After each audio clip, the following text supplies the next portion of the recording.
মকল মুক্তি কপলং খালাই লাহার পার্টি মুগ লাংমা চনাই সুজিত দাস পাইথাক নাইরকমং নাইরকে লেখা নগনি বরক তে আমচিনি লুকুরক লাইথানাই স্রাং सल বিশালগড় গোকুলনগর বাইক তেই মালখুং থুতালাই লাহার পার্টি মুং পার্টি মানি আর লাহার পার্টি মুং লাংমা চওই থাংমানি বুসা খরকসানি বুফা সুজিত দাস বিনি মাং কথিন নগতু বই মকল মুক্তি কপলং তৈ পাইথাকনি নাইরকমং নাইরকে লেখা নগ বরক কালকে আইবার সময় রাস্তা মাঠ থেকে বাড়ি যাইবার সময় বাইক অ্যাক্সিডেন্ট হয়েছে আর কি গুয়ারির সাথে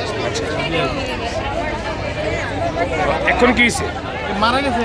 কয়টার সময় মারা গেছে? কালকে রাতে অনুমানিক 9:30টার সময় মারা গেছে। তো ওর কাছে কি গাড়ি ছিল না বাইক ছিল? বাইক আছে।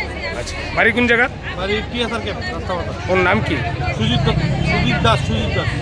বয়স? বয়স 28। এর ছেলে মেয়ে আছে? ছেলে একজন আছে।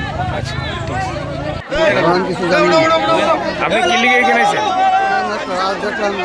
হ্যাঁ, ছেলে মারা গেল কিভাবে মারা গেছে? কবে মারা গেছে? কবে?